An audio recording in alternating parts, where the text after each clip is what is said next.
तो आज जगन्नाथपुरी मानसिक यात्रा के 14वें दिन आप सभी भक्तों का स्वागत है। तो इस समय हम उन स्थानों के दर्शन कर रहे हैं जहां पर महाप्रभु ने लीलाएं की, जिनसे महाप्रभु सीधे प्रत्यक्ष रूप से जुड़े हुए हैं। तो जैसा कि हमने इसके पहले चर्चा की थी कि अगर आप वृंदावन की कथा कर रहे हैं तो आप कृष्ण कथा को अलग नहीं कर सकते। कृष्ण का नाम लिए बिना वृंदावन कथा पूरी नहीं हो सकती। वैसे ही अगर आप जगन्नाथपुरी की यात्रा में आए हैं तो चैतन्य महाप्रभु की लीलाओं के बिना, और विशेष रूप से जो गौड़ीय वैष्णव भक्त हैं, यानी हम सब जिस संप्रदाय में हैं, उन संप्रदाय के भक्तों की यात्रा बिना चैतन्य महाप्रभु की कथाओं की पूर्ण नहीं हो सकती। तो हम सब ने पिछले 2 दिनों में अलग अलग स्थानों के दर्शन किए।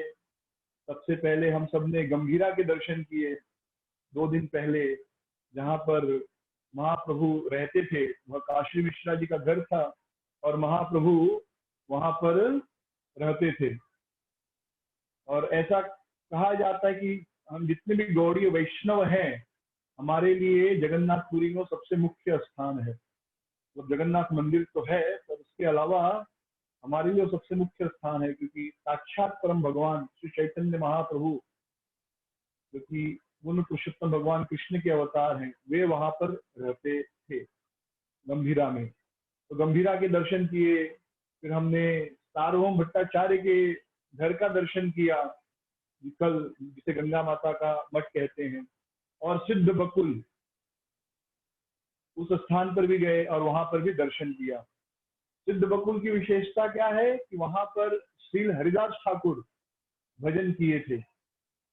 रोज 192 माला जप किया करते थे वे सिद्ध बकुल में। और चैतन्य महाप्रभु ने उन्हें नामाचार्य ठाकुर की उपाधि दी है। तो जितने भी गौड़ी वैष्णव हैं वे जरूर सिद्ध बकुल जाते हैं और उस बकुल वृक्ष से प्रार्थना करते हैं। और वहां पर हरिदास ठाकुर की मूर्ति है, उनसे प्रार्थना करते हैं कि हमारे मन में भी यह जो नाम है इसके प्रति रुचि उत्पन्न हो, जो हरि नाम है।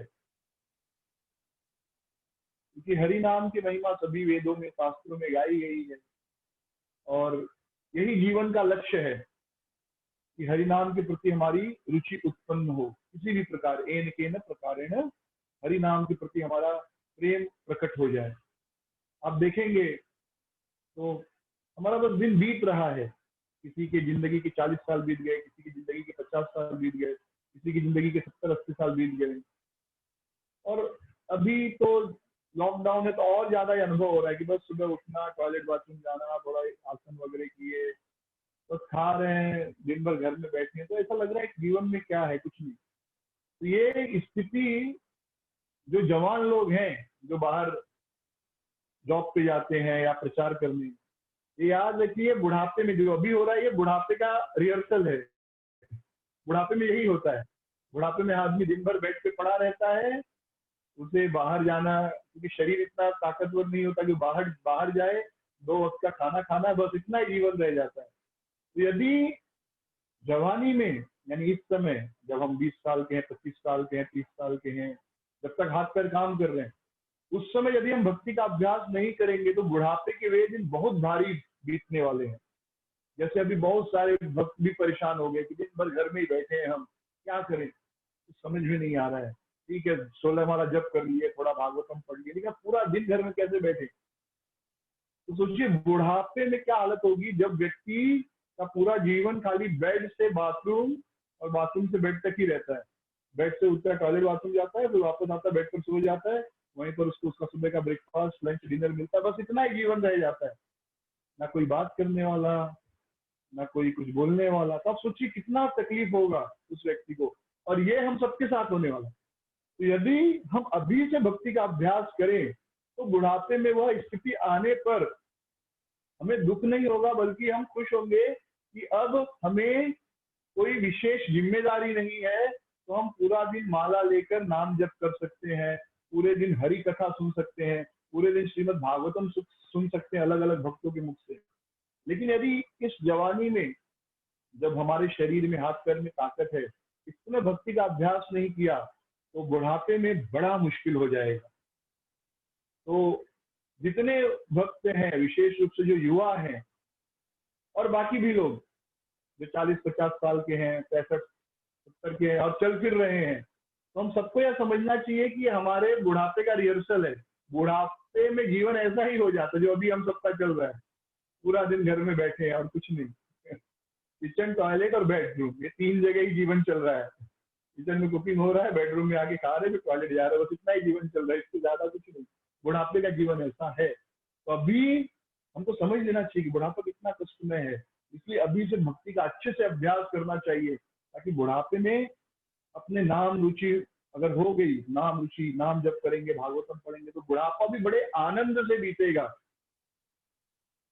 बुढ़ापे में भी खुशी खुशी हम भक्ति कर पाएंगे। तो सिद्ध बकुल हम गए, सिद्ध बकुल दर्शन किए, सार्वभौम भट्टाचार्य के घर गए। अब तो कल हम सब सार्वभौम भट्टाचार्य के घर थे, और कैसे सार्वभौम भट्टाचार्य ने महाप्रभु को प्रसाद खिलाया, कैसे उस मठ का नाम, सार्वभौम भट्टाचार्य का जो घर है उसका नाम गंगा माता मठ पड़ा, फिर राधा रसिक राय जी कैसे वहां आए। तो यह कल हमने सारी लीलाएं सुनी। आज हम यहाँ से आगे बढ़ेंगे और चटक पर्वत के दर्शन करेंगे। तो चैतन्य चरितामृत में चटक पर्वत का बहुत बार वर्णन है, विशेष रूप से अंत्य, मध्य और अंत्य लीला में। चटक पर्वत देखी गोवर्धन भ्रमे, भाना चले आर्तनाद करिया क्रंदने। चैतन्य महाप्रभु चटक पर्वत देखते थे, उनको भ्रम हो जाता था, क्या यह गोवर्धन है, और भाना चले आ, तेजी से दौड़ते थे, रोते हुए, चिल्लाते हुए, गोवर्धन गोवर्धन, ऐसे उस चटक पर्वत के पास। तो जब आप कोटा गोपीनाथ मंदिर जाएंगे, इसके बाद हम लोग कोटा गोपीनाथ मंदिर के दर्शन करेंगे, तो कोटा मंदिर के चारों ओर आपको रेत के टीले दिखाई देंगे, ऊंचे ऊंचे रेत के टीले दिखाई देंगे। इन टीलों को चटक पर्वत कहते हैं। तो हवा जब बहती है, तो जब तेजी से हवा बहती है, तो जो रेत होती है वो रेत उड़कर एक स्थान पर जमा हो जाती है, और वह स्थान थोड़ा छोटा पर्वत जैसा, टीला जैसा बन जाता है, जिसे उड़ीसा में चटक पर्वत कहा जाता है। तो यहाँ पर एक चटक पर्वत के ऊपर ही पुरुषोत्तम गौड़ीय मठ है, और यहीं पर श्री भक्ति सिद्धांत सरस्वती ठाकुर जी का निवास स्थान और भजन कुटीर है। तो चैतन्य महाप्रभु चटक पर्वत को देखते ही गोवर्धन का भाव उनके मन में आ जाता था। तो तेजी से चटक पर्वत की ओर दौड़ते थे, जैसे राधा रानी कृष्ण को मिलने के लिए दौड़ती है, वैसे ही चैतन्य महाप्रभु गोवर्धन की ओर दौड़ते थे, और उनकी पूरी चेतना यह हो जाती थी, यह गोवर्धन ही है, और उनके हृदय में पूर्ण रूप से वृंदावन प्रकट हो जाता था। तो एक लीला हम सुनेंगे, यह ऐसा नहीं कि केवल एक बार हुआ जो अभी लीला सुनने वाले, ऐसा नियमित होता था, बार बार होता था। तो एक दिन चैतन्य महाप्रभु जब समुद्र में स्नान करने जा रहे थे, तो एकाएक उनको बालू का एक टीला दिखाई दिया, यानी चटक पर्वत दिखाई दिया। तो चैतन्य महाप्रभु को भ्रम हो गया, यह तो गोवर्धन है। तो वे तेजी से गोवर्धन की ओर दौड़े, वो चटक पर्वत की ओर नहीं दौड़े, वो गोवर्धन की ओर दौड़े। वास्तव में चटक पर्वत था, पर चैतन्य महाप्रभु का भाव क्या था कि वह गोवर्धन है। देखिए, कलयुग में एक बड़ी सुंदर विशेषता है कि कलयुग में हम मन से जो भावना रखते हैं उसका पूर्ण परिणाम मिलता है। तो आप सब, हम सब, मैं, आप, हम सब जो इतने दिनों वृंदावन परिक्रमा किए और अब जगन्नाथपुरी की यात्रा कर रहे हैं, यदि हम सच में मानसिक रूप से यह यात्रा कर रहे हैं, तो विश्वास मानिए हमें वृंदावन परिक्रमा और जगन्नाथपुरी यात्रा का पूर्ण फल प्राप्त होगा। तो श्रीमद् भागवतम में प्रमाण है इसका कि सारे ऋषि पूछते हैं, शौनक आदि ऋषि, कि परीक्षित महाराज ने कलयुग को क्यों नहीं मारा। अगर कलयुग को परीक्षित महाराज वध कर देते या उसको अपने राज्य से भगा देते परमानेंटली, तो फिर ये जितनी आज समस्याएं हैं, कलयुग के दोष तो होते ही नहीं। कलेर दोष निरे राजन, कलयुग में बहुत सारे दोष हैं, वो दोष होते ही नहीं। तो कलयुग को क्यों नहीं भगाया? उसका उत्तर देते हुए सौनक ऋषि कहते हैं, सौनक ऋषि सूत गोस्वामी कहते हैं कि इतरानि आसु सिद्ध्यन्ति नेतिरानि कृतानि यत् नानुद्वेष्टिम कलिम सम्राट सारंग इव तारभूक। परीक्षित महाराज क्या थे? मधुमक्खी के समान थे। सारंग इव तारभूक, वे तत्व देखते थे, वो मुख्य चीज देखते थे कि इसके अंदर विशेषता क्या है। तो कलयुग की विशेषता क्या थी? इतरानि आसु सिद्ध्यन्ति नेतिरानि कृतानि यत्। यदि कोई मन से, कलयुग की विशेषता है कि मन से भी आप कोई पुण्य कार्य कर देंगे, मन से ही आप कुछ भावना कर देंगे, तो वह कृतान्य तो पूर्ण हो जाएगा। शरीर से नहीं भी किए, लेकिन मन से ही आप ऐसे मन से कल्पना कर रहे हैं कि मैं राधा कुंड गया, राधा कुंड में स्नान किया, तो आपको राधा कुंड के स्नान का फल प्राप्त होता है। जब जाने का मौका मिले तो जाना चाहिए, पर नहीं जा पाए तो मानसिक रूप से भी अगर हम जाते हैं राधा कुंड या गिरिराज गोवर्धन या जगन्नाथपुरी, तो पूर्ण फल मिलता है। इसलिए परीक्षित महाराज ने कलयुग को नहीं मारा, क्योंकि कलयुग में इतना बड़ा गुण था एक, नेतिरानि कृतानि यत्, इतरानि आसु सिद्ध्यन्ति नेतिरानि कृतानि यत् सारंगिम सारभूत। तो कलयुग की विशेषता थी। तो चैतन्य महाप्रभु जैसे ही चटक पर्वत देखते थे, तुरंत उनको यह भावना आ जाती थी कि यह तो गिरिराज गोवर्धन है। तो तेजी से वे चटक पर्वत की ओर दौड़ते थे और गोवर्धन को प्रणाम करते हुए दौड़ते थे। श्रीमद् भागवतम में गोवर्धन के प्रणाम का मंत्र है, हंतायमद्रिबला हरिदास वर्यो यद्दाम कृष्ण चरण स्पर्शः प्रमोदः मानः तनोति सह गोगणयोस्तयोतः पानीय सूयवस कंदर कंदमूले है। ये जो गोवर्धन पर्वत है, ये चैतन्य महाप्रभु ये श्लोक बोलते हुए दौड़ते थे गोवर्धन को प्रणाम करके। लोग चटक पर्वत की ओर जाते थे और उनके भाव रहता था कि ये तो गोवर्धन पर्वत है। यह जो गोवर्धन पर्वत है, यह क्या है? हरिदास वर्यो, सभी भगवान के भक्तों में सबसे श्रेष्ठ है, क्योंकि कृष्ण और बलराम के चरण कमल हमेशा इस गोवर्धन पर्वत पर लगते हैं। तो चैतन्य भगवान कृष्ण जब गाय चलाते थे तो गोवर्धन पर्वत के ऊपर चलते थे, उनके चरण कमल गोवर्धन पर्वत को लगते थे। यद्राम कृष्ण चरण स्पर्शा प्रमोद, और वो बड़ा प्रसन्न हो जाते थे गोवर्धन। और गोवर्धन जो है भगवान कृष्ण को जल, कोमल घास, गुफाएं, फल फूल सब कुछ प्रदान करते थे भगवान की सेवा के लिए। और भगवान गोवर्धन पर्वत पर जाकर बड़े प्रसन्न होते थे, क्योंकि गैयों के लिए चारा मिलता था, पानी मिलता था, मित्रों के लिए फल मिलते थे, गुफाएं मिलते थे जिसमें लुका छुपी खेल सकते थे और फिर राधा रानी के साथ लीला भी कर सकते थे। तो हर तरह से गोवर्धन जो है वो भगवान की सेवा करता था। तो चैतन्य महाप्रभु इतने तेजी से श्लोक का उच्चारण करते हुए उस चटक पर्वत की ओर दौड़े। तो जो चैतन्य महाप्रभु के सेवक हैं गोविंद, वह भी पीछे पीछे दौड़े, लेकिन महाप्रभु तो बड़े तेजी से भाग रहे थे। जब गोविंद उनको पकड़ नहीं पाया तो गोविंद जोर जोर से चिल्लाया, अरे महाप्रभु भागे, महाप्रभु भागे। तो सारे भक्त लोग उनके साथ महाप्रभु को पकड़ने के लिए भाग गए, पीछे पीछे सब भाग रहे हैं। महाप्रभु आगे आगे भाग रहे, पीछे सारे भक्त भाग रहे हैं। कितना सुंदर दृश्य होगा वो।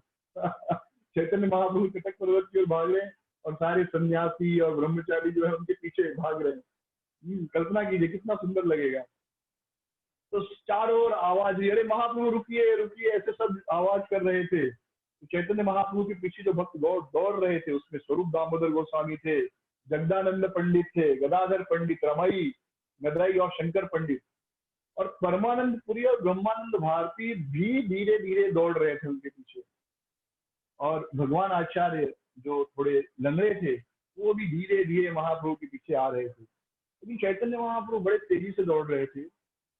और एक दौड़ते दौड़ते उनके अंदर का जो भाव है कि गोवर्धन इतना जो है विशाल हो गया कि वे ऐसा लगा कि बेहोश हो जाएंगे, उनकी शक्ति समाप्त हो गई, इतने वे भाव में आ गए। और उनके एक एक रोए ऐसे, जब कभी हम कुछ रोमांचित होते तो आपने देखा होगा रोए खड़े हो जाती एकदम एकदम कड़क। हाँ, ये बाल जो है रोए खड़े हो जाते। जब कुछ बहुत भयानक घटना या बहुत खुशी की बात होती तो रोए खड़े हो जाते। और आप ऐसे स्पर्श करेंगे तो कांटे जैसे लगते हैं। तो महाप्रभु के एक एक रोम खूब खड़ा हो गया था और ऐसा लग रहा था जैसे फुंसी हो गई है। हाँ, और उनके शरीर से पसीना निकल रहा था और वो एक शब्द भी बोल नहीं पा रहे थे, और उनकी आंखों से अश्रु बह रहे थे। ऐसा लग रहा था मानो गंगा जमुना बह रही है। और उनका पूरा शरीर जो है सफेद रंग का, श्वेत रंग का हो गया, मानो समुद्र की लहरें जब उठती वैसे लग रही थी। तब तक गोविंद उनके पास पहुंचे। महाप्रभु तो लगभग बेहोश जैसे हो गए थे। तो गोविंद ने कमंडलू का जल उनके ऊपर छिड़का, पूरे शरीर के ऊपर। फिर उनके उतरी से वे हवा करने लगे। फिर बाकी भक्त भी आ गए स्वरूप दामोदर के साथ। तो उन सब ने देखा कि महाप्रभु बेहोश है, तो सारे भक्त रोने लगे। और महाप्रभु के अंदर जो अष्ट सात्विक विकार, रोमांच, कंपाश्रु यानी रोमांच, कंपन, अश्रु, वो सब प्रकट हुए। ये परम प्रेम, जब हमारे शरीर में विकार का मतलब होता है परिवर्तन। तो जब भी हमारे इमोशन चेंज होते हैं, शरीर में परिवर्तन आता है। शरीर और मन जुड़ा हुआ है। मन मतलब भावनाएं, इमोशन। जैसे अगर हमारे मन में क्रोध आता है तो चेहरे पे दिखाई दे देता है। चेहरा लाल लाल हो जाता है, आंखें लाल हो जाती है, तुरंत समझ में आ जाता है कि ये आदमी गुस्से में है। कोई बहुत प्रसन्न होता है तो चेहरे से मालूम पड़ जाता है। इसे कहते हैं विकार, परिवर्तन। उसी प्रकार जब किसी के प्रति बहुत विशेष प्रेम हो तो भी शरीर में परिवर्तन आता है। और भगवत प्रेम के समय शरीर में रोमांच, कंप, अश्रु, रोए खड़े हो जाना, शरीर थोड़ा बड़ा हो जाता है, ये सारे परिवर्तन आते हैं। तो सारे भक्त जो है उन्होंने महाप्रभु के अंदर ये विकार देखे, और फिर सारे भक्त हरि बोल करके कीर्तन करने लगे। तो एकाएक चैतन्य महाप्रभु फिर थोड़े होश में आए। पूरे होश में नहीं है, आंशिक चेतना आई। और महाप्रभु ने कहा, अरे तुम सब यहाँ, और मुझे तुम सब गोवर्धन से यहाँ क्यों लेकर आए? मैं गोवर्धन गया था यह देखने के लिए कि कृष्ण गाय चरा रहे हैं कि नहीं। मैं गोवर्धन गया था ये देखने के लिए कि कृष्ण गाय चरा रहे हैं कि नहीं। और मैंने देखा कि कृष्ण सभी गायों को लेकर गोवर्धन पर चढ़ रहे थे। और वहां पर कृष्ण बांसुरी बजाने लगे। और जब कृष्ण बांसुरी बजा रहे थे तब श्रीमती राधा रानी अपने सभी सखियों के साथ वहां पर आई, और सबने बड़ा सुंदर वस्त्र पहना हुआ था। और फिर कृष्ण और श्रीमती राधा रानी एक गुफा में प्रवेश किए। तब कुछ सखियों ने मुझसे कहा, महाप्रभु कह रहे हैं, कि जाओ थोड़ा फूल तोड़ कर लाओ। और मैं फूल तोड़ने गया था तब तक तुम सब इतना जोर से आवाज किए और मुझे गोवर्धन से यहाँ लेकर आए। क्यों मुझे यहाँ लेकर आए? मैं गोवर्धन में था, मैं इतने आनंद में था, क्यों मुझे कष्ट दे रहे हो? मुझे भगवान की लीला का दर्शन करने का मौका नहीं मिला। तो यह कर महाप्रभु रोने लगे। जब महाप्रभु रोने लगे तो बाकी सारे भक्त भी रोने लगे। तो उस समय परमानंद पुरी और ब्रह्मानंद भारती, ये महाप्रभु से वरिष्ठ थे और सन्यासी हैं, वो बहुत वरिष्ठ थे। जब ये दोनों आए तो जब कोई हमसे बहुत बड़ा उम्र में आता है तो थोड़ा हम अपने आप को कंट्रोल कर लेते हैं। तो अपने उम्र वालों के साथ या अपने छोटों के साथ हम जैसा चाहे रह सकते हैं, लेकिन अपने से कोई बड़ा आता है तो थोड़ा हम पोजीशन में, जैसे आप कुर्सी पर पैर फैला के बैठे हैं या कैसे भी बैठे हैं, जब आपके फ्रेंड्स के साथ में है आप, या आपसे छोटे उम्र में है लोग, तो आप कैसे भी बैठते हैं। लेकिन जैसे भी बड़ा आता है तुरंत हम जो है एक पोजीशन में आ जाते हैं, सम्मान वाली पोजीशन में, हाथ पैर अंदर करके नॉर्मल बैठ जाते हैं। तो महाप्रभु ने जब उन सबको देखा, ब्रह्मानंद भारती को और परमानंद पुरी को, तो फिर उनके अंदर सम्मान की भावना आई और तुरंत उनकी बाह्य चेतना पूर्ण रूप से बाहर आ गई। तब उन्होंने दोनों गुरुओं को प्रणाम किया, उनको गले लगाया और फिर पूछा, आप लोग यहाँ क्यों आए हैं? तो ये बोले, तुम्हारे नृत्य देखी बारे, हम आपका नृत्य देखने आए हैं। तो महाप्रभु थोड़ा शर्मा गए, लज्जित हो गए। फिर सारे भक्त समुद्र में स्नान करके पुनः गंभीरा की ओर आ गए। तो यह ऐसा नहीं कि केवल एक बार हुआ, यह बार बार होता था। चैतन्य महाप्रभु चटक पर्वत देखते थे तो उन्हें गिरिराज जी की स्फूर्ति हो जाती थी। समुद्र को देखते थे तो यमुना जी की स्फूर्ति हो जाती थी। तो एक जो भक्त होता है हर जगह, हर वस्तु में कृष्ण को देखता है, हर जगह वृंदावन देखता है।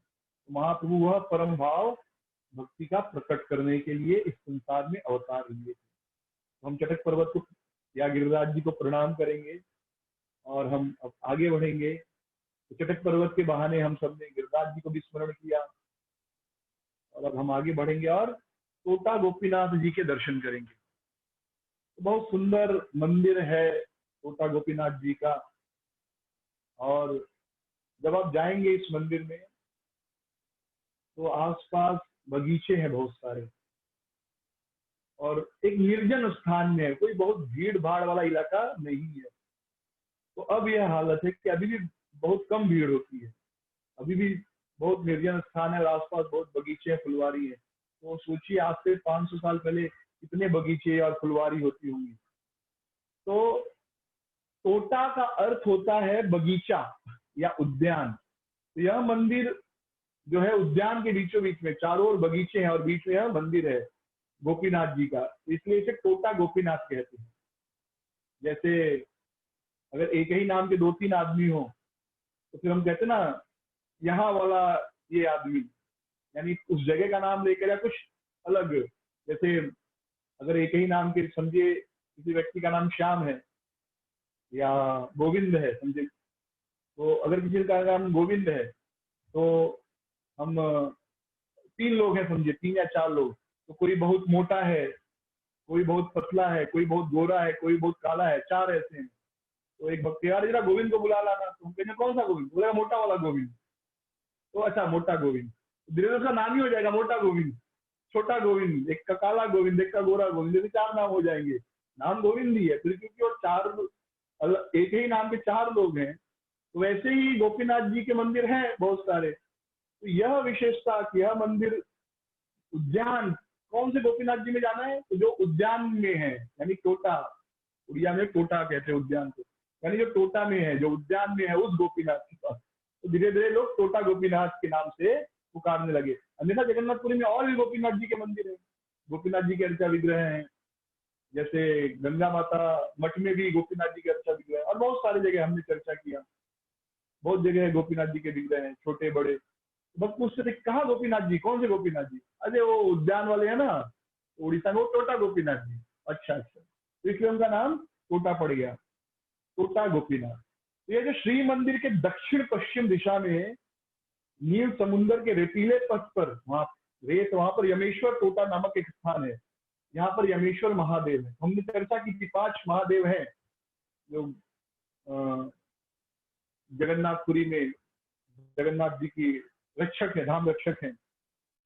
वहां पर यमेश्वर महादेव का मंदिर है, वहीं पर करीब ही वैष्णव के परम आराध्य देव गोपीनाथ जी विराजमान है। चैतन्य महाप्रभु रोज इस मंदिर में आते थे और यहाँ पर श्रील गदाधर पंडित से श्रीमद् भागवतम सुना करते थे। तो श्री चैतन्य महाप्रभु जब संन्यास ले लिए, तो संन्यास लेने के बाद वे यहाँ आ गए, मतलब जगन्नाथपुरी में। तो गदाधर पंडित भी उनके साथ जगन्नाथपुरी में आ गए। तो महाप्रभु ने उन्हें यमेश्वर में रहने के लिए स्थान दिया। तो यमेश्वर में रहकर गदाधर पंडित सदा कृष्ण कथा श्रीमद् भागवतम में डूबे रहते थे। तो चैतन्य महाप्रभु स्वयं यहाँ आते थे और गदाधर पंडित के मुख से श्रीमद् भागवतम सुना करते थे। गदाधर पंडित प्रभु रागे बशी, पढ़े भागवत सुधा ढाले राशि राशि। तो चैतन्य महाप्रभु जब गदाधर पंडित भागवतम पढ़ते थे, चैतन्य महाप्रभु उनके सामने बैठकर भागवतम सुनते थे और इतना रोते थे मानो उनकी आंखों से अश्रु बह रहे हैं। और गदाधर पंडित जब भागवतम बोलते थे तो ऐसा लगता था कि अमृत की वर्षा हो रही है। तो इस स्थान पर, जो टोटा गोपीनाथ है, इस स्थान पर आते ही महाप्रभु को वृंदावन का स्मरण हो जाता था और ये पूरी तरह उसी भावना में हो जाते थे कि मैं वृंदावन में आया हूँ। यहाँ पर चटक पर्वत को देखते थे, यहाँ पर आसपास आपको बहुत ऊंचे टीले दिखाई दे देंगे। जब चटक पर्वत को देखते थे तो उनको गोवर्धन स्मरण आता था, समुद्र को देखकर उनको यमुना जी स्मरण में आती थी। यहाँ के विशाल वृक्ष, उद्यान है ना, चारों वृक्ष वगैरह हैं, यहाँ के विशाल वृक्ष देखते थे तो उनको वंशीवट की याद आ जाती थी। तो एकदम कृष्ण विरह में व्याकुल हो जाते थे। बड़ी सुंदर कथा है, गोपीनाथ जी कैसे प्रकट हुए। जब वो कथा सुनते थे, यहाँ यमेश्वर में जो है गदाधर पंडित रहा करते थे और महाप्रभु कथा सुनाते थे। और यहाँ कथा सुनते सुनते और इन स्थानों को देखते देखते चैतन्य महाप्रभु पूरी तरह इस भावना में आ जाते थे कि मैं वृंदावन में हूँ। तो एक दिन ऐसे कथा सुनते सुनते एकाएक उनकी भावना इतनी बढ़ गई वे तेजी से दौड़े और बालू की रेत ऐसे ऐसे हटाने लगे। और हे मेरे प्राणनाथ, हे गोपीनाथ, हे कृष्ण कह के बालू हटाने लगे। तो जब इस प्रकार वे करने लगे तो गदाधर पंडित उनके पास आए और उनसे पूछे, महाप्रभु आप क्या कर रहे हो? तो चैतन्य महाप्रभु ने पूछा कि गदाधर, अगर मुझे कोई धन प्राप्त होगा, मुझे कोई निधि प्राप्त होगी, तो क्या तुम उसे स्वीकार करोगे? गदाधर पंडित ने कहा कि आप जो निधि देंगे उसे मैं अपने सर का मुकुट बनाऊंगा, अपने सर पर रखूंगा, यानी सबसे ऊंचा स्थान दूंगा। तो चैतन्य महाप्रभु जब बालू ऐसे हटा रहे थे तो बोले, देखो मेरे प्राणनाथ गोपीनाथ जी के श्री विग्रह, उनका सर देखो, आओ छुओ। मूर्ति वहीं से प्रकट हुई, स्वयं चैतन्य महाप्रभु ने मूर्ति प्रकट की है। तो दूर से गदाधर पंडित को मूर्ति का सर दिखाई दिया। बाद में जब बालू निकाले तो बहुत सारे भक्तों को बुलाकर अच्छे से मिट्टी खोदे और बालू निकाले तो गोपीनाथ जी प्रकट हुए और काफी ऊंचे सुंदर गोपीनाथ जी थे। तो चैतन्य महाप्रभु ने उनको गोपीनाथ कह के पुकारा, ये हमारे प्राणनाथ हैं गोपीनाथ। वृंदावन अरण्य का श्रीमद रत्नागर सिंहासन, श्रीमद राधा श्री गोविंद देव कृष्णालु संजय मानव। तो गोविंद जी का प्रणाम मंत्र है। फिर गोपीनाथ जी का है, श्रीमान रास सारंगी वंशी बटकट स्थितः दर्शन वेणु सुनर गोपी गोपीनाथ श्रेयस्तु में। रास रसारंगी जो है प्रयोजन है, यही उद्देश्य है अंत में। गोपीनाथ जी तो सब उनको गोपीनाथ कहने लगे उस मूर्ति को। फिर उनकी यहाँ पर स्थापना हुई और बाद में धीरे धीरे इनका नाम हो गया टोटा गोपीनाथ। और चैतन्य महाप्रभु ने गदाधर पंडित से कहा कि आप तो यहाँ रहकर मेरे जो प्राणनाथ हैं गोपीनाथ, इनकी निरंतर सेवा करनी है। तो चैतन्य भागवत में बड़ा सुंदर वर्णन है। श्रील जो है वृंदावन ठाकुर वर्णन करते हैं, गदाधर भवने मोहन गोपीनाथ आछेन जेहेन नंद कुमार साक्षात आपने चैतन्य ताने करी आछेन कोले अति पाषंडी से विग्रह देखी भूले देखी श्री मुरली मुख अंगेर भंगीमा नित्यानंद आनंद अशुर नाही सीमा। तो गोपीनाथ जी के बारे में, टोटा गोपीनाथ जी के बारे में श्री वृंदावन दास ठाकुर लिखते हैं कि गदाधर का जो भवन है, यानी जहाँ गदाधर रहते तो वहां साक्षात मोहन गोपीनाथ, गोपीनाथ जी रहते हैं वहां पर। नंद नंदन कृष्ण गोपीनाथ जी रहते। आछे ने जे है नंद कुमार साक्षात, वे साक्षात नंद कुमार है, साक्षात कृष्ण है।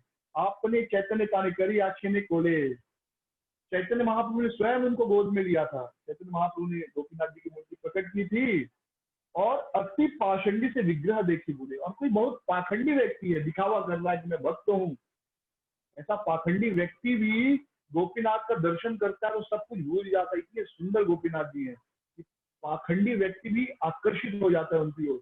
देखी श्री मुरली मुख अंगेर भंगी मां नित्यानंद आनंद अशूरना ही सीमा। तो श्री मुरली गोपीनाथ जी का जो मुरली है, मुख देखते हैं और उनके अंग की भंगिमा, जो भगवान तीन जगह से टेढ़े खड़े हैं, ये देखकर जो है नित्यानंद को एकदम आनंद में अश्रु बहाते थे। इस प्रकार गोपीनाथ जी की सुंदरता का वर्णन किया गया है। तो इस मंदिर में 3 ऑल्टर हैं। सबसे पहले ऑल्टर में बलराम जी हैं, रेवती और वारुणी, इन दोनों के साथ बलराम जी, पहला ऑल्टर। तो आप जब लेफ्ट से राइट जाएंगे तो फर्स्ट ऑल्टर में आपको बलराम जी दिखेंगे और एक तरफ रेवती, दूसरी तरफ वारुणी जी। दूसरे में, दूसरा जो गर्भगृह है उसमें श्री गोपीनाथ जी हैं और उनके साथ राधा रानी है और ललिता देवी है।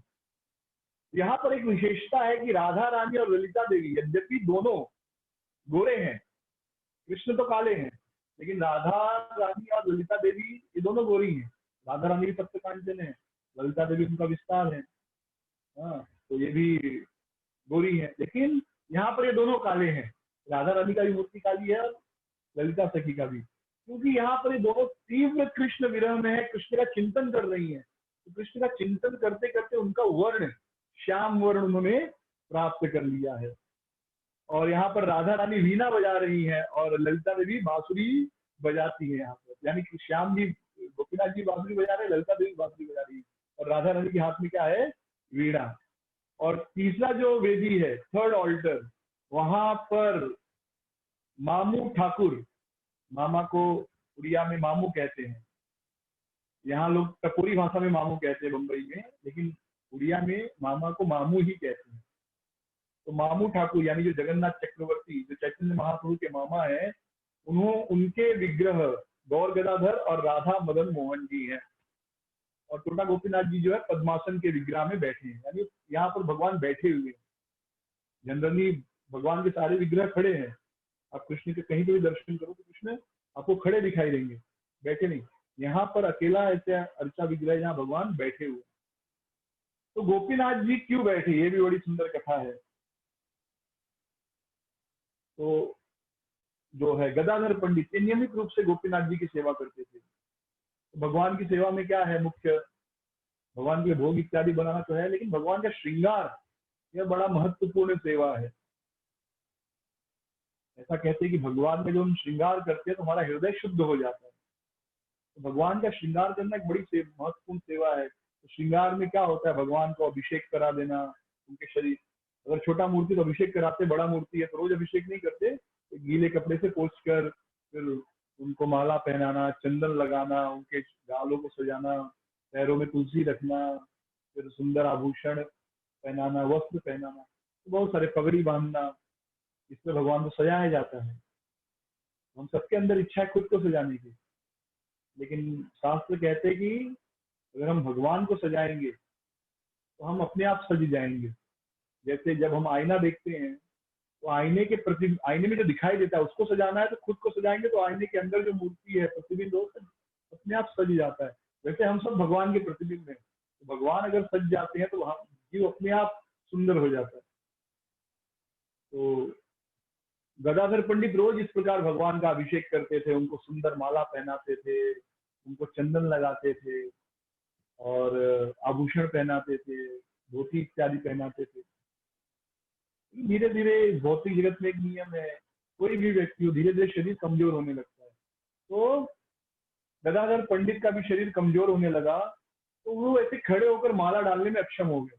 आप देखेंगे कि जो बूढ़े होते हैं, अधिकतर बूढ़े लोगों को सबसे बड़ा तकलीफ क्या होता है, उनका हाथ पैर टूट जाता है। क्यों?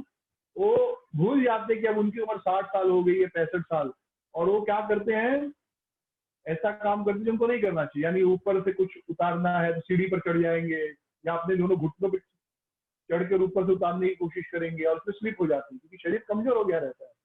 या कुछ साफ सफाई करना है तो कुर्सी टेबल अपने हाथों से खिसका देंगे, नहीं करना चाहिए।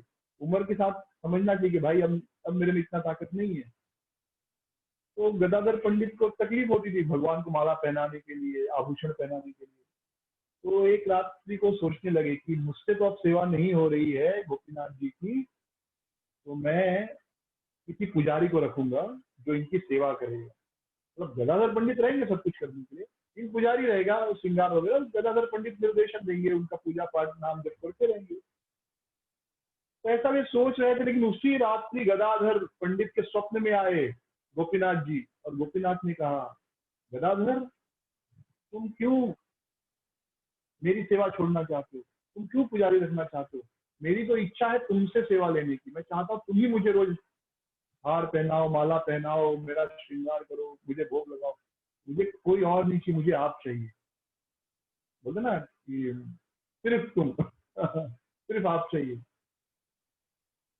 तो गोपीनाथ गदाधर ने कहा कि भगवान, मैं अब आपका सेवा करने में समर्थ नहीं हूँ, मेरी शक्ति नहीं है, बूढ़ा हो गया हूँ, सीधा खड़ा नहीं हो पाता हूँ, तो आपको हार इत्यादि पहना नहीं पाता, तो बड़ी मुश्किल होती है आपकी सेवा में, और मैं नहीं चाहता आपकी सेवा रुके। तो भगवान ने कहा कोई बात नहीं, अगर आपको खड़ा होने में तकलीफ हो रहा है तो मैं बैठ जाता हूँ। दो तरीके है ना, या तो सामने वाला झुक जाए, आप उनको हार पहना दो, या आप ऊंचे उठ के हार पहना दो।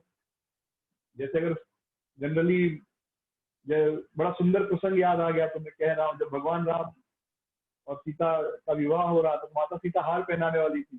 भगवान राम क्षत्रिय थे, क्षत्रिय सीधे खड़े होते हैं, सर क्यों झुकाएं, और माता सीता हार पहना रही, पहुंच ही नहीं पा रही है, बड़ी दुविधा आ गई। तो माता सीता ने लक्ष्मण को देखा, लक्ष्मण समझ गए क्या करना है, लक्ष्मण गया और उन्होंने भगवान के पैर छुए, राम जी के। अब कोई पैर छुएगा तो आदमी क्या करता है, झुककर आशीर्वाद देता है, हाँ हाँ ठीक है। तो राम जी ऐसे उनको आशीर्वाद देने गए, जैसे झुके माता सीता ने उनको हार पहना दिया। तो या तो भाई हम ऊंचे होकर हार पहनाए या सामने वाला झुक जाए। तो उस समय वो प्रथा नहीं थी कि वो लड़की के भाई वगैरह लड़की को उठा ले और हार पहनाए, ऐसा कुछ नहीं था। वो सब नया नया सिस्टम आया है। तो एक ही उपाय था कि भगवान राम सर झुकाएं। तो भगवान राम क्यों सर झुकाएंगे, वो तो क्षत्रिय है। लेकिन फिर लक्ष्मण जी ने माता पिता के भाव को समझा और तुरंत राम जी के पैर छू दिए। तो वैसे ही गोपीनाथ जी ने कहा मैं बैठ जाता हूँ, मैं बैठ जाऊंगा तो ऐसी हाइट कम हो जाएगी। तो गोपीनाथ जी अगले दिन जब गदाधर पंडित उठे तो क्या देखते, गोपीनाथ जी बैठे हुए थे और तो पहले पहले उनकी हाइट और कम हो गई थी और उसके बाद बैठ भी गए थे, यानी बहुत छोटा आकार हो गया था।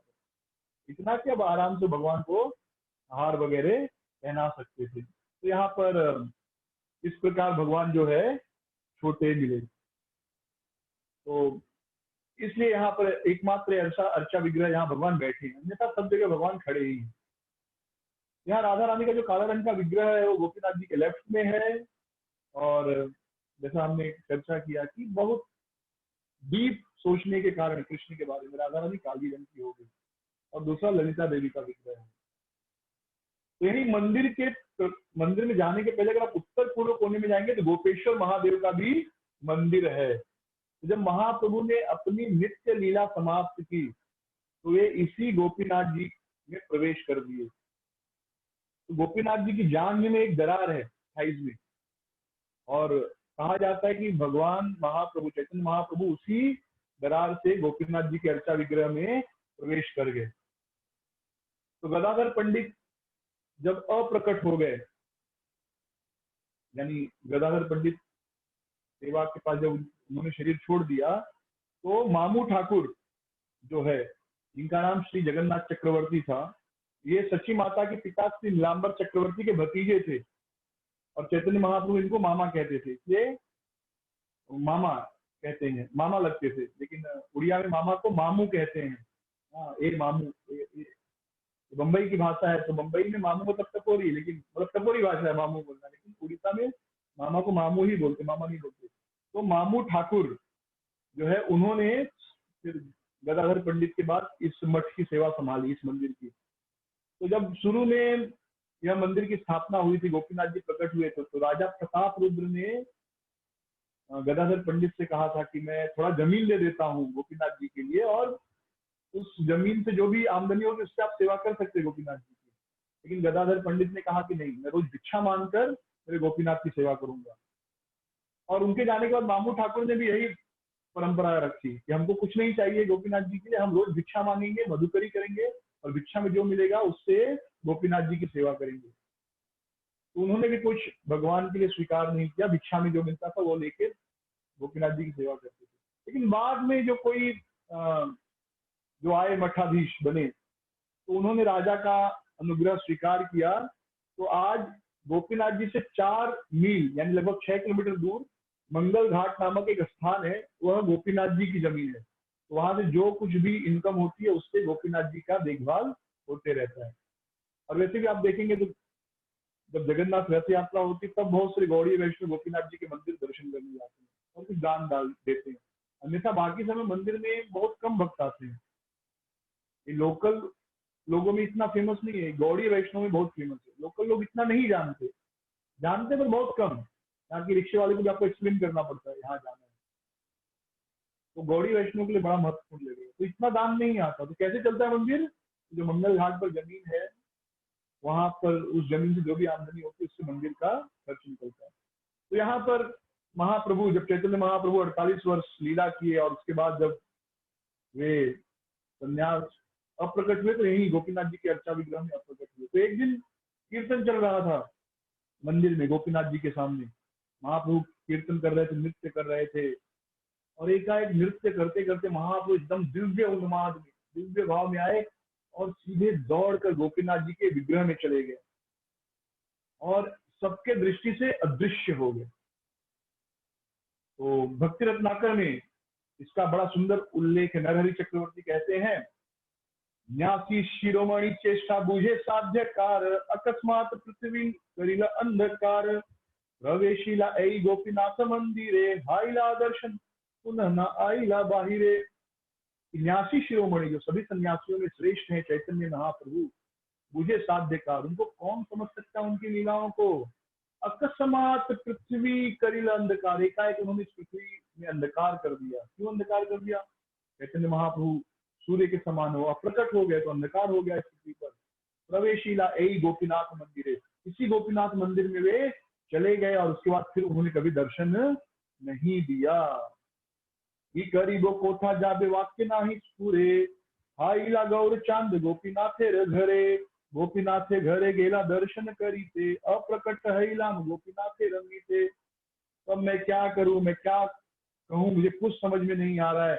मेरे गौर चंद्र जो है गोपीनाथ के घर में, गदाधर पंडित के घर में खो गए, गोपीनाथ जी के घर में गुम हो गए, उनके शरीर में प्रवेश कर लिए।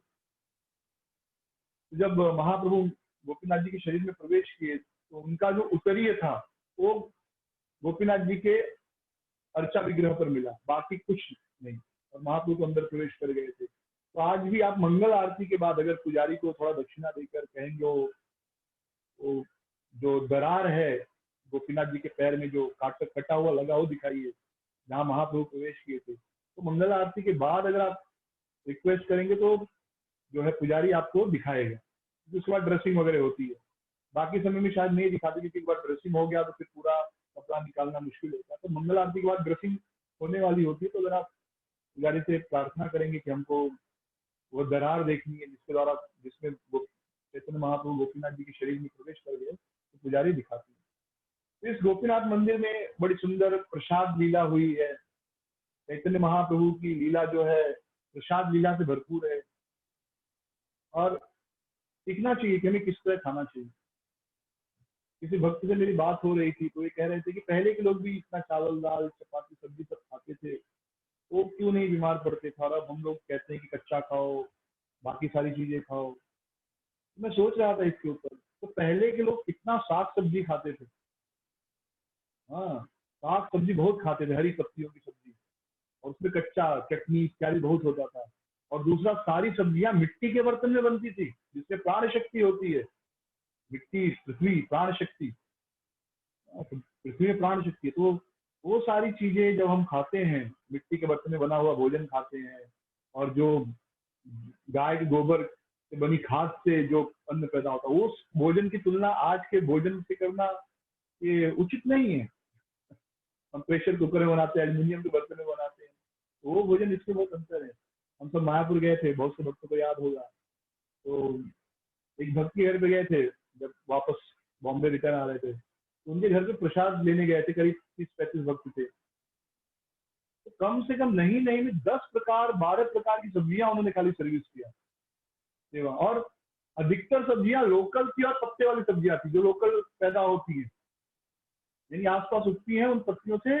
और इतना स्वादिष्ट प्रसाद मैंने कभी नहीं खाया, बहुत सुंदर था प्रसाद, बहुत सुंदर प्रसाद, सारे भक्त बहुत खुश हो गए क्योंकि, और अधिकतर सब्जियां जो थी पत्ते वाली सब्जियां थी जो लोकल पैदा होती, एकदम फ्रेश, यानी सुबह तोड़ा होगा और सब्जी बन गई। इतनी शक्ति होगी, प्राण शक्ति उस सब्जी में। और हम यहाँ तो हरी सब्जियां बहुत कम खाते होगी, 2 दिन बासी 3 दिन बासी, फ्रिज में 1-1 हफ्ते रखी हुई। तो महाप्रभु की प्रसादम लीला जो है बड़ी प्रसिद्ध है। तो गोपीनाथ मंदिर में एक सुंदर प्रसादम लीला हुई। तो ऐसा नहीं कि एक ही बार हुआ, बहुत बार होता है ये, बहुत बार ऐसी लीलाएं हुई। एक बार की लीला का वर्णन कृष्णदास कविराज गोस्वामी करते हैं, चैतन्य भागवत में वृंदावन दास ठाकुर करते हैं। अन्यथा रोज रोज की लीला लिखी तब तो पूरा दुनिया भर, पूरी दुनिया किताब से भर जाएगी, इतनी लीला है महाप्रभु। तो जब एक नित्यानंद प्रभु जब यहाँ आए तो गदाधर पंडित बड़े प्रसन्न हो गए, तो उन्होंने भागवत आदि पूर्ण करके तुरंत गए नित्यानंद प्रभु से मिलने, और दोनों ने देखा एक दूसरे को, दोनों बड़े प्रसन्न हुए, दोनों एक दूसरे को आलिंगन किए, रोने लगे, और दोनों बड़े खुश हुए। दोनों ने कहा एक दूसरे से कि आज हमारा जीवन सफल हुआ, हमने इतने बड़े महाभागवत भक्त को देखा है। और इतना प्रेम का सागर बढ़ा, दोनों में इतना प्रेम बढ़ा, सब लोग कीर्तन करने लगे, दंडवत करने लगे दोनों को, और चारों और दोनों की परिक्रमा करने लगे बाकी भक्त। फिर गदाधर पंडित ने नित्यानंद प्रभु से कहा कि आज आप यहीं पर भिक्षा पाओ। तो भिक्षा पाओ मतलब यहीं पर भोजन लो। तो सन्यासियों में प्रथा है कि सन्यासी जो विरक्त होते हैं उनको ऐसे नहीं कहा जाता कि हमारे घर पे खाना खाने आओ, उनसे कहा जाता है कि आज हमारे घर पे भिक्षा पाइए, मतलब आज का भोजन हमारे घर पर करना है, तो भिक्षा, तो आप भिक्षा आज यहाँ पर लो। तो नित्यानंद प्रभु ने कहा ठीक है। और नित्यानंद प्रभु बंगाल से एक मन चावल, बंगाली में उसको तांदुल कहते हैं, उड़िया या बंगाली और शायद मराठी में भी तांदुल, तो एक मन चावल लेकर आए थे और एक सुंदर रंगीन कपड़ा लेकर आए थे नित्यानंद प्रभु गदाधर पंडित को भिक्षा देने के लिए। तो फिर गदाधर पंडित को उन्होंने भिक्षा में दिया वो चावल और रंगीन कपड़ा। तो इतना सुंदर जब चावल देखे वे, तो गदाधर पंडित कहने लगे कि इतना सुंदर तांदुल आप लाए हो, मुझे लगता है आप गोपीनाथ के लिए ये तांदुल यानी ये चावल वैकुंठ से लेकर आए हो। और नित्यानंद प्रभु ने कहा कि ये तांदुल को अच्छे से साफ करके आप आज गोपीनाथ को भोग में लगाओ। और गदाधर पंडित कहने लगे अरे इतना बढ़िया तांदुल आप लाए, केवल लक्ष्मी जी ऐसा तांदुल बना सकती है, केवल वैकुंठ में ऐसा तांदुल मिल सकता है। इस प्रकार तांदुल की प्रशंसा, तांदुल यानी चावल की प्रशंसा करने लगे। और जो नित्यानंद प्रभु वस्त्र लाए थे वह वस्त्र गदाधर पंडित ने जो है, गदाधर पंडित ने गोपीनाथ जी को अर्पित कर दिया। और इसके पश्चात गोपीनाथ जी, गदाधर पंडित कुकिंग करने लगे। देखिए वैष्णव में एक चीज है कि प्रसाद का बड़ा महत्व है, तो हर वैष्णव भक्त को थोड़ा बहुत कुकिंग आना चाहिए। हम देखते हैं कि जगदानंद पंडित कुकिंग करते थे महाप्रभु के लिए, गदाधर पंडित कुकिंग करते हैं, प्रभुपाद जी कुकिंग करते हैं। अभी एक वीडियो मैंने देखा था, भक्ति चारू महाराज को कुकिंग करते हुए देखा था। तो वैष्णव को कुकिंग सीखना चाहिए ताकि भगवान के लिए भोग बना सके। और पिज्जा पास्ता नहीं, अच्छे भोग जो सब्जी तरकारियों से बने हो। तो गदाधर पंडित कुकिंग करने लगे, रंधन करने लगे। तो वे कुछ आप देखोगे कुछ पत्तियां बोई नहीं जाती, अपने आप उग जाती है। तो एक देवदत्त नामक पत्ता था, शाक, गदाधर पंडित गए वो शाक तोड़ कर लाए और उसका एक सुंदर सब्जी बनाया। फिर इमली जो पत्ते होते एकदम मुलायम नए नए पत्ते, उन पत्तों से एक सुंदर उन्होंने एक व्यंजन बना दिया, इमली के पत्ते से चटनी बना दी। और चावल तो बनाया ही था, चावल मेन आइटम होता है, फिर उस चावल को बड़े अलग अलग चीजों से खाया जाता है, अलग अलग प्रकार की सब्जियों से। तो जब गोपीनाथ जी को भोग लगाया गदाधर पंडित ने, तो उसी समय महाप्रभु आ गए। महाप्रभु आए और पुकार रहे गदाधर गदाधर कहाँ हो गदाधर, ऐसे करके मंदिर में प्रवेश कर रहे हैं। तब तक गदाधर सामने आ गए, प्रणाम कर लिए। तो महाप्रभु ने कहा अरे गदाधर, मैं मुझे निमंत्रित नहीं किया क्या, मैं इनवाइटी नहीं हूँ क्या? I am not one of the invitees, मुझे बुलाया नहीं आपने प्रसाद के लिए, नित्यानंद को बुलाया प्रसाद के लिए, लेकिन मुझे बुलाओ या नहीं बुलाओ, मैं नित्यानंद और तुमसे अलग थोड़े ही हूँ। तो आपने उनको बुलाया तो मुझे भी बुला लिया, तो मैं तो खाऊंगा, नहीं दोगे तो जबरदस्ती खाऊंगा, छीन के खाऊंगा। हाँ, तुम्हारा जो कुकिंग है और गोपीनाथ जी का प्रसाद और नित्यानंद ने जो लाया, ये तीनों पर मेरा अधिकार है। नित्यानंद ने चावल लाया था, गदाधर ने बनाया था, गोपीनाथ जी को भोग लगा था। तो नित्यानंद का द्रव्य यानी जो सामान लाए, गोपीनाथ जी को भोग लगा, और तुमने जो कुकिंग किया उस पर मेरा अधिकार है। तो जब यह सुना नित्यानंद प्रभु और गदाधर ने बहुत प्रसन्न हो गए। फिर भगवान का प्रसाद लाकर उन्होंने महाप्रभु के सामने रख दिया। यह लीला इस छोटा गोपीनाथ मंदिर में हुई है। तो जब चावल रख दिया, इतना सुगंधित चावल था, उसकी खुशबू पूरे टोटा यानी पूरे उद्यान में फैल गई। मुझे एक छोटा सा अनुभव है यहाँ कानीघर का, गांव में, मतलब वैसा अनुभव आज तक नहीं हुआ। हमारे एक गुरु जी थे, गुरु जी मतलब जो ट्रेडिशनल गांव में गुरु होते हैं, गुरु बाबा बोलते थे।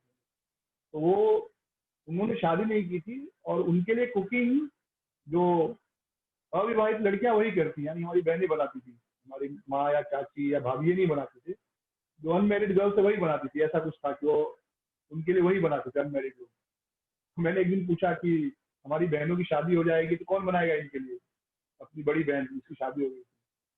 तो बोले अरे क्या वो अमर होके थोड़े ही आए हैं, जब तक सब बहनों की शादी होगी तब तक वो भी चले जाएंगे। तो जब उनके लिए गोहरी गोहरी यानी गोबर का कंडे पे बन रहा था ये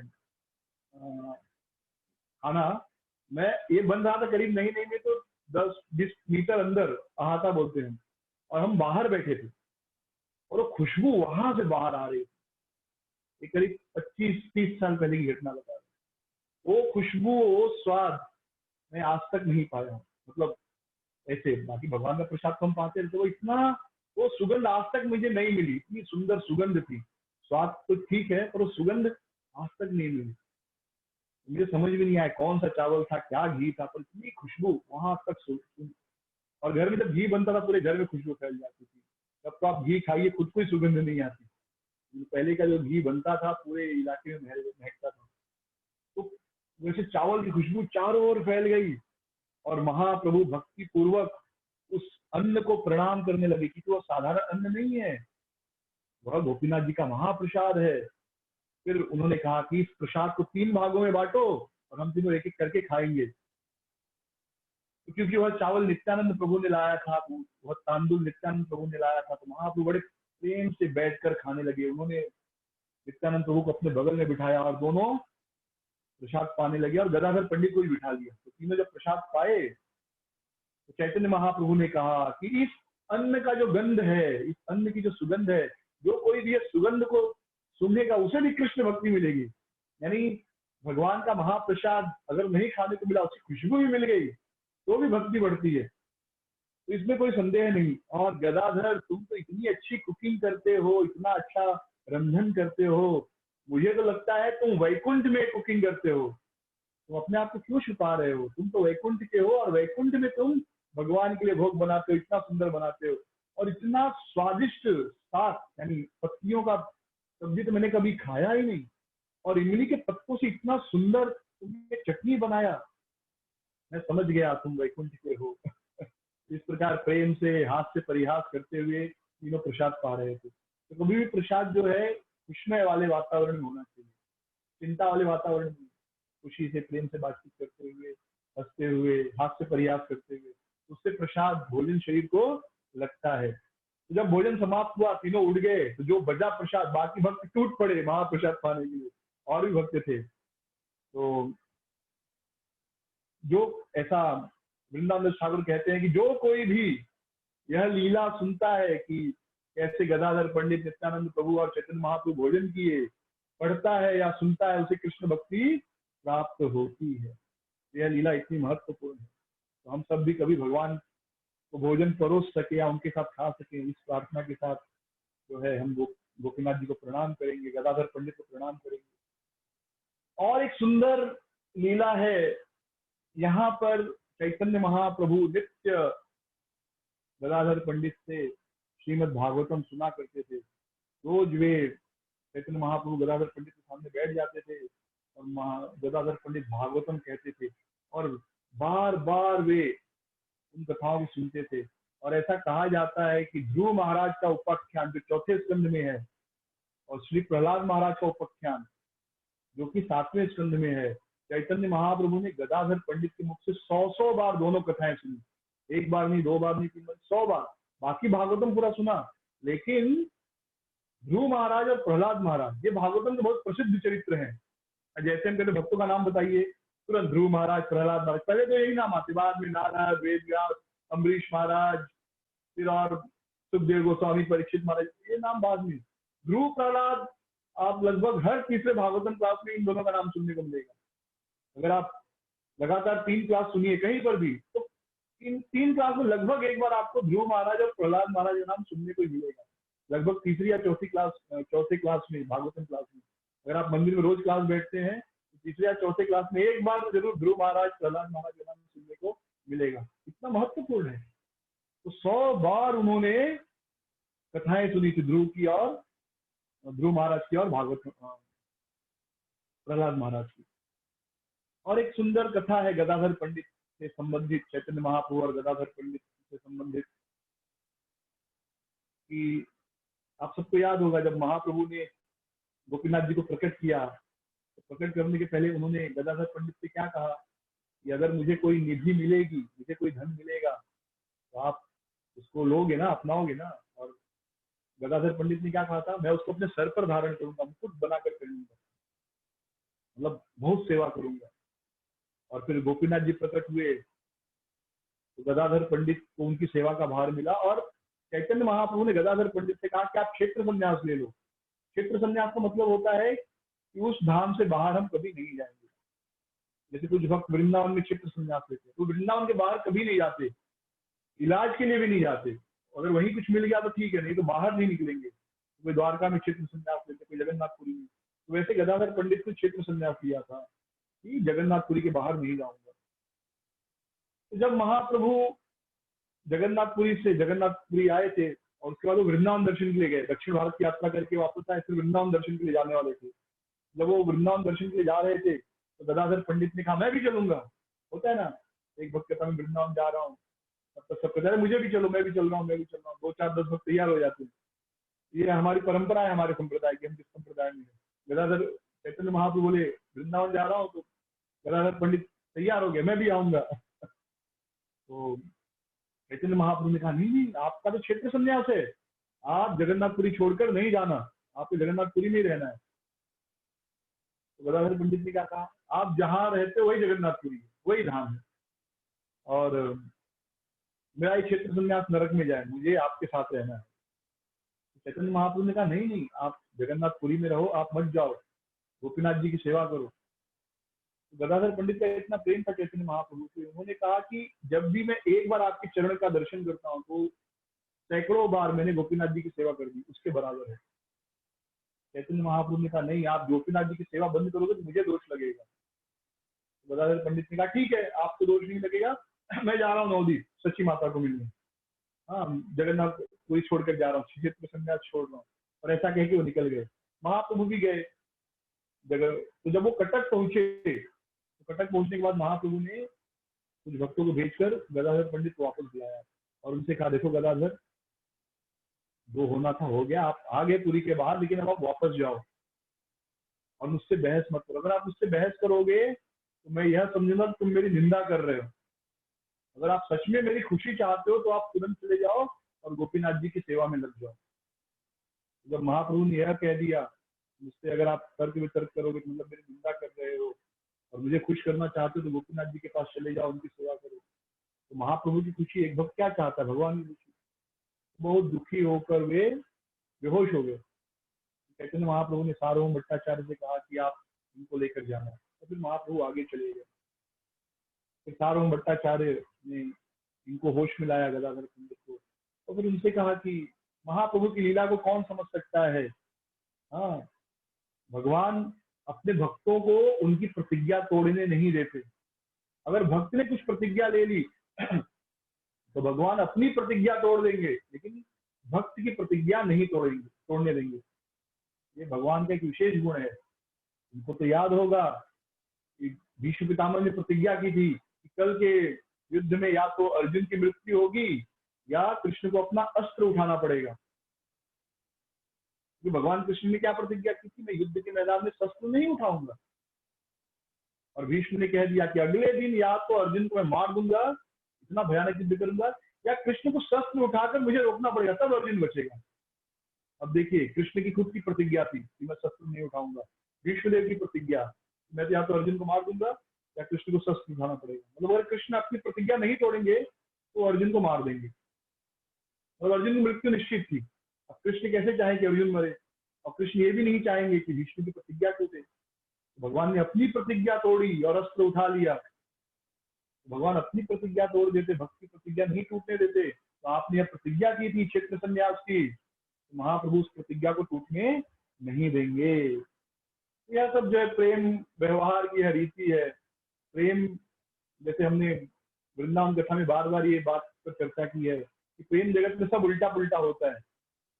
ताकतवर कमजोर हो जाता है, कमजोर वर्ग ताकतवर हो जाता है। प्रेम जगत की यह रीति है। जो बहुत ताकतवर हो वह बहुत कमजोर लगता है, जो सबसे कमजोर है बहुत ताकतवर लगता है। जैसे राधा रानी, ऐसे देखा जाए स्त्री है, कमजोर है, कृष्ण पूरे सृष्टि के स्वामी है, लेकिन प्रेम जगत में कृष्ण जो है राधा रानी के सामने दबे रहते हैं, उनका पैर छू लेते, पैर अपने सर पर रख लेते, माफ करो, ऐसे प्रार्थना करते। सखा जो है भगवान के एकदम कमजोर है, क्या है, जीव तत्व है ना, सखा तो जीव तत्व है ना। तो जीव में कितनी शक्ति होती है, लेकिन कृष्ण को जब वो सखा डांट देते हैं कि खेल छोड़कर जाओगे तो नहीं खिलाएंगे, कृष्ण डर जाते हैं। तो प्रेम जगत की रीति, प्रेम जगत का नियम एकदम अलग होता है। उसको हम साधारण नियम से नहीं देख सकते। ये प्रेम जगत की घटनाएं हैं, ऐसा चैतन्य चरितमृत में कृष्णदास कविराज गोस्वामी कहते हैं। और वे कहते हैं जो कोई भी इसका वर्णन सुनता है वह चैतन्य महाप्रभु के चरण कमलों को प्राप्त करता है। और एक बड़ी सुंदर लीला है कि एक बार चैतन्य महाप्रभु सन्यासी थे, तो स्त्री को छूते नहीं थे। तो एक सन्यासी के लिए स्त्री को देखना भी जो है खतरनाक माना गया, छूना तो बड़ी दूर की बात है सन्यासी के लिए। तो एक बार एक स्त्री जो देवदासी होती है, वो गीत गोविंद गा रही थी, जगन्नाथ जी का वर्णन कर रही थी। महाप्रभु सुने और तेजी से दौड़े। इस समय वहां पर थे गोपीनाथ जी में, वहां से दौड़े जगन्नाथ मंदिर की तरफ। तो रास्ते में झाड़ियां वगैरह थी, उद्यान है ना, झाड़ियों में महाप्रभु की धोती वगैरह फंस गई। महाप्रभु बिल्कुल चिंता नहीं किए, भाग रहे थे। और केवल उनके मन में ये था कि कौन है वो भक्त। ये नहीं पता था हमको कि स्त्री के पुरुष कौन है भक्त जो भगवान की महिमा का इतना सुंदर वर्णन कर रहा है, उसको आलिंगन कर लेना चाहते थे। तो तेजी से दौड़ रहे थे। तब गोविंद भी दौड़ा और उन्होंने महाप्रभु को रोक लिया।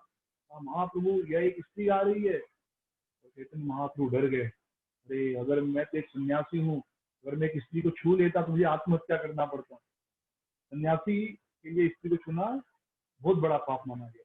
सन्यासी के लिए मुझे तो आत्महत्या ही करना पड़ता, तुमने मुझे बचा लिया। गोविंद ने कहा नहीं, जगन्नाथ ने आपको बचाया है। फिर भगवान ने कहा चैतन्य महाप्रभु ने कि आज से तुम हमेशा ऐसे ही मेरी रक्षा करो। मैं कब क्या करता हूँ मुझे पता नहीं चलता, तुम हमेशा इस प्रकार मेरी सावधानी से रक्षा करो। यह भी लीला यहाँ पर हुई है। अब यहाँ से कोटा गोपीनाथ मंदिर से हम आगे प्रवेश करेंगे और श्री हरिदास ठाकुर की समाधि में जाएंगे। कोटा गोपीनाथ की जय, गदाधर पंडित की जय। तो हरिदास ठाकुर की समाधि, हरिदास ठाकुर की कथा हमने सुनी सिद्ध बकुल के, जब हम सिद्ध बकुल में गए थे वहां हम सबने हरिदास ठाकुर की कथा सुनी। और जब हरिदास ठाकुर ने शरीर छोड़ा तो महाप्रभु उनको इसी स्थान पर लेकर आए, समुद्र में स्नान करने के बाद। तो महाप्रभु ने खड्डा खोदा, मतलब भक्तों ने खड्डा खोदा और रेत डाली गई। फिर हरिदास ठाकुर की इसमें समाधि दी गई और फिर सब भक्तों ने रेत डाला और यहाँ पर उनका समाधि बना। स्वयं महाप्रभु ने उनकी समाधि डाली है हरिदास ठाकुर की। तो यह जो मंदिर है समाधि स्थल हरिदास ठाकुर का, यह इस्कॉन मंदिर के ठीक सामने है। मुश्किल से 20 से 30 कदम, यानी 1 मिनट भी नहीं लगता। मंदिर से अंदर एक गली है, सामने अंदर जाएंगे तो यह बिल्कुल सामने। यहाँ यह स्थान स्वर्ग द्वार कहलाता है। तो हम सब स्वर्ग द्वार की कथा सुने हैं, कैसे जो है इंद्र आए थे स्वर्ग द्वार और आनंद बाजार में जगन्नाथ के दर्शन लिए, आनंद बाजार से प्रसाद लिए और पैसा नहीं दिए। तो कथा सुने हैं स्वर्ग द्वार की। तो यह स्थान स्वर्ग द्वार में आता है। स्वर्ग द्वार बहुत बड़ा था, तो अभी बहुत बड़ा शमशान हो गया। थोड़ा बाहर निकलेंगे जब आप हरिदास ठाकुर की समाधि से जब आप आगे बढ़ेंगे तो फिर समुद्र आता है और वहीं पर शमशान स्थल भी है। तो जब आप इस मंदिर में प्रवेश करेंगे तो लेफ्ट साइड में हरिदास ठाकुर का समाधि है और उनके सामने भक्तगण कीर्तन करते रहते हैं हमेशा। और हरिदास ठाकुर की समाधि के करीब ही गोपाल गुरु गोस्वामी, ध्यानचंद्र गोस्वामी और बाकी बहुत सारे वैष्णवों की समाधि है। और यहाँ पर चैतन्य महाप्रभु, अद्वैत आचार्य और नित्यानंद प्रभु जी, ये तीनों जप करते हुए उनका अर्चा विग्रह है और इस रूप में उनकी सेवा होती है। यानी महाप्रभु भी जप कर रहे हैं, अद्वैत आचार्य भी जप कर रहे हैं, नित्यानंद प्रभु भी जप कर रहे हैं। तो क्यों तीनों जप कर रहे हैं? बाकी कहीं पर भी जप करते हुए मूर्ति नहीं है महाप्रभु की, सब जगह नाचते हुए है ऐसे। या गौड़ी मठ देखेंगे तो एक हाथ ऊपर एक हाथ नीचे, यानी आशीर्वाद दे रहे हैं वो लोग से, और ऊपर से आशीर्वाद दे रहे हैं, नीचे आशीर्वाद दे रहे हैं, ऐसे कुछ गौड़ी मठ वाले कहते हैं। एक हाथ ऐसे वाला मुद्रा में देखेंगे, पर जप करते हुए नहीं मिलेंगे आपको। लेकिन यहाँ पर जप कर रहे हैं, क्यों? क्योंकि नामाचार्य हरिदास ठाकुर की समाधि है। तो यहाँ पर महाप्रभु जब रोज आते थे, हरिदास ठाकुर को प्रसाद देते थे जगन्नाथ का, तो उनके साथ जप भी करते थे प्रसाद देने के बाद। तो इसलिए यहाँ पर वे जप करने की मुद्रा में है। और हरिदास ठाकुर को अब हम प्रणाम करेंगे। तो कथा हमने सुनी है, तो कथा चर्चा न करके हम अब आगे बढ़ेंगे और भक्ति कुटी या इस्कॉन मंदिर, तो जो इस्कॉन के भक्तों का बहुत बड़ा आश्रय स्थल है। कहीं प्रसाद नहीं मिलता, एकादशी में तो यही भक्त जाके एकादशी में प्रसाद पाते हैं। क्योंकि जगन्नाथपुरी में एकादशी मनाते ही नहीं लोग, तो बड़ा मुश्किल हो जाता है जगह एकादशी के दिन क्या खाए। तो फिर सबको इस्कॉन याद आता है उस दिन। एटलीस्ट एकादशी के दिन तो जरूर भक्त इस्कॉन मंदिर जाते हैं कि प्रसाद मिलेगा एकादशी का, बाकी दिन तो नहीं मिलता। बाकी दिन तो कहीं पे भी पा लेते हैं प्रसाद। और वैसे भी प्रसाद यहाँ अच्छा मिलता है, 30 रुपए की थाली मिलेगी, इतना राइस मोटा वाला। मतलब हम लोग नहीं खा पाएंगे, लेकिन अच्छा 3-4 टाइप का सब्जी। तो यह जो है इस्कॉन मंदिर, यह भक्तिनाथ ठाकुर का यहाँ पर भजन स्थली है। भक्तिनाथ ठाकुर यहाँ पर भजन किया करते थे। तो जब उन्होंने बाबा जी वेश धारण कर लिया, तो अपने जीवन के आखिरी 4 साल 1910 से लेकर 1914 तक उन्होंने यहीं पर बिताए, अकेले भजन किया करते थे। तो हमको जीवन में ऐसे अभ्यास करना होगा कि अंत में हम जो है एकांत में भजन कर सके, आसक्ति को छोड़ सके। भक्तिनाथ ठाकुर का इतना बड़ा परिवार था, लेकिन अंत में अकेले उन्होंने भजन किया। और ऐसा कहते हैं कि हजारों वर्ष पूर्व सप्त ऋषियों ने भी यहाँ पर भजन किया, इसी के आसपास के स्थान पे। तो आगे हम देखेंगे सप्तासन मठ। 1908 में श्रील भक्तिनाथ ठाकुर ने गृहस्थ आश्रम का त्याग किया, गौर किशोरदास बाबा जी से उन्होंने बाबा जी वेश धारण किया, और फिर 1910 में ही उन्होंने भजन प्रारंभ किया। तो यहाँ पर जो है, और इसके बाद उन्होंने कहा था कि जब मैं शरीर छोड़ दूंगा तो यह स्थान बंगाल सरकार को दे दिया जाए। तो यह स्थान बंगाल गवर्नमेंट के पास था, और बाद में इस्कॉन ने यह स्थान बंगाल सरकार से खरीद लिया और यहाँ पर सुंदर मंदिर बनाया। यहाँ पर श्री राधा गिरधारी और श्री चैतन्य महाप्रभु के सुंदर विग्रह है, और उनके ठीक सामने भक्ति विनोद ठाकुर जी एक ऊंचे आसन पर बैठे हैं, और उनके बगल में प्रभुपाद जी का भी अर्चा विग्रह है। तो ये इस्कॉन मंदिर है। यहाँ पर जो भक्त प्रसाद इत्यादि पाना चाहे यहाँ पर जा सकते हैं। तो भक्ति विनोद ठाकुर का तो ऐसे बहुत बड़ा कथा है, जीवन चरित्र है। उन्हें सप्तम गोस्वामी कहते हैं, सेवेंथ गोस्वामी। 6 गोस्वामी है, रूप सनातन भट्ट, रघुनाथ सी जी, गोपाल भट्ट, दास रघुनाथ, 6 गोस्वामी है। फिर भक्तिनाथ ठाकुर को 7वां गोस्वामी कहते हैं। तो भक्तिनाथ ठाकुर जब जगन्नाथपुरी में रहते थे तो उनका शेड्यूल क्या था, तो शेड्यूल सुन के समझ सकते हैं कि कितने महान थे वे। तो वे शाम को 7:30-8 बजे सो जाते थे, early to bed and early to rise. जल्दी सोकर जल्दी उठते थे। जल्दी कब उठते थे? 10 बजे। अगले दिन सुबह 10 बजे नहीं, उसी दिन रात को 10 बजे। यानी अभी 8 बजे सोए और आज ही 10 बजे, यानी 2 घंटे बाद जग गए। बहुत से लोग रात को 8 बजे सोते हैं और अगले दिन 10 बजे उठते हैं। तो ऐसा नहीं, 2 घंटे 2.5 घंटे ही सोया करते थे। फिर उसमें तो बिजली इत्यादि की व्यवस्था नहीं थी, तो लैंप, तेल, दिया जलाते थे, और रात को 10 बजे से लेकर सुबह 4 बजे तक आध्यात्मिक किताबें लिखते थे शास्त्रों के आधार पर, भगवद गीता इत्यादि। फिर 4 बजे थोड़ा रेस्ट करते थे, विश्राम करते थे, और 4:30 बजे फिर मुख हाथ धोकर हरे कृष्ण महामंत्र जप किया करते थे। और ऐसा कहते कि आज तक किसी ने उनका जप माला नहीं देखा। और यह कहा जाता है कि अपना जप माला किसी को दिखाना नहीं चाहिए, अपना जप माला हमें छुपा कर रखना चाहिए। इसलिए भक्त लोग झोली में रखते हैं, तो अपनी जप माला कभी भी किसी को दिखानी नहीं चाहिए। फिर उसके बाद जप इत्यादि करके तो 7 बजे जो है, जो भी उनको पत्र इत्यादि आते थे दूसरे लोगों से भक्ति के बारे में, उन पत्रों का जवाब देते थे। और 7:30 बजे वे फिर भक्ति विषयक किताबें पढ़ते थे। 8:30 बजे उनका मीटिंग टाइम था, कोई मिलने आया तो मिलते थे, नहीं तो किताबें पढ़ते रहते थे 9:30 बजे तक। और जो भी फिलोसफिकल क्वेश्चन है उनको वो जवाब देते थे। यानी खुद से अगर कोई फिलोसफिकल प्रश्न आ गया मन में तो उसको समाधान करते थे, जोर से बोल बोल के, जैसे किसी को उत्तर दे रहे हैं। ऐसा होता है, हमारे मन में बहुत सारे प्रश्न आते हैं, ये ऐसे होगा वैसे, तो हम खुद से खुद को जवाब देते हैं कभी कभी। फिर 9-9:30 बजे फिर थोड़ा सा रेस्ट करते थे 10 मिनट, और फिर दोपहर को ब्रेकफास्ट करते थे, जिसमें आधा सेर दूध यानी करीब 1-1.5 लीटर दूध, 2 रोटी, फल, ये सब खाकर न्यायालय चले जाते थे। और कहते हैं कि न्यायालय जो सबसे तेजी से निर्णय देते थे, जो काम बाकी के जज करने में 1 घंटा लेते थे, 1.5 घंटा, ये 5 मिनट में फटाफट निर्णय दे देते थे। इतने एक्सपर्ट, इतनी उनकी बुद्धि तेज थी। और 10 बजे से 1 बजे तक काम करते थे, सारा काम खत्म करके घर आते थे, फ्रेश होते थे, फिर 2 बजे जाते थे ऑफिस। और उस समय सरकार ने मतलब पूरी व्यवस्था की थी उनके लिए। फिर 2 बजे से फिर 5 बजे तक रहते थे यहाँ पर, और फिर 5 बजे घर पर आ जाते थे, और फिर किताबें इत्यादि पढ़ना, भोजन करना, फिर 7:30 आदि सोकर फिर 10 बजे उठ जाते थे, किताबें लिखते थे। ये उनका शेड्यूल था रोज का। और उन्होंने भक्ति सिद्धांत सरस्वती महाराज को एक परम वैष्णव बनाने में बहुत बड़ी भूमिका है। उन्होंने भगवान से, जगन्नाथ जी से प्रार्थना की, मुझे एक ऐसा पुत्र दो जो भक्ति का प्रचार करे, मैं अकेला नहीं कर सकता। और तब उसके पश्चात उनके घर में भक्ति सिद्धांत सरस्वती गोस्वामी महाराज जी का जन्म हुआ, और उन्होंने ही भक्ति सिद्धांत महाराज को पेंटिंग इत्यादि करना सिखाया था। और एक बार जब भक्ति सिद्धांत महाराज 4 साल के थे तो उन्होंने एक आम खा लिया बिना भगवान को भोग लगाए। भक्ति ठाकुर ने डांट दिया कि कैसे तुमने आम खा लिया बिना भोग लगाए। और तब से जो उनके बेटे थे भक्ति सिद्धांत जी, कभी जिंदगी में आम नहीं खाया पूरे जीवन की। नहीं, मैंने एक बार अपराध किया तो अब मैं आम नहीं खाऊंगा। ये भक्ति विनोद ठाकुर जी यहाँ पर भजन किए हैं, तो कभी उनकी कथा जो है, पूरी कथा बाद में सुनेंगे अलग से, जब कभी वैष्णव आचार्य की कथा करेंगे तो आज हम यही इस्कॉन मंदिर में विश्राम लेंगे। अच्छा गेस्ट हाउस भी है, अच्छा प्रसादम हॉल भी है, तो आज यही विश्राम करेंगे और अगली बार मिलेंगे। तो आगे के जो स्थान है, सातासन मठ, फिर परमानंदपुरी जी का कुआं, बड़ा सुंदर स्थान है।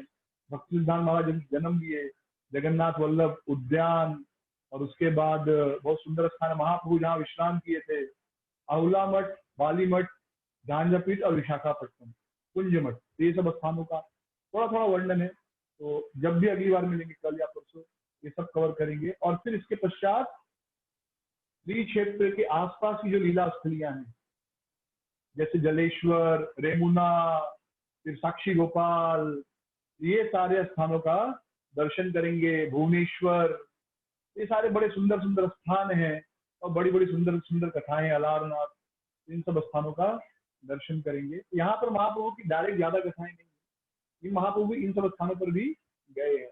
अब तक जो दर्शन किए वहां पर महाप्रभु बहुत समय तक रहे हैं, बहुत सारी लीलाएं। तो यही पर आज विश्राम लेंगे। हरे कृष्ण। श्रील प्रभुपाद की जय। जगन्नाथ बलदेव सुभद्रा मैया की जय। हरे कृष्ण।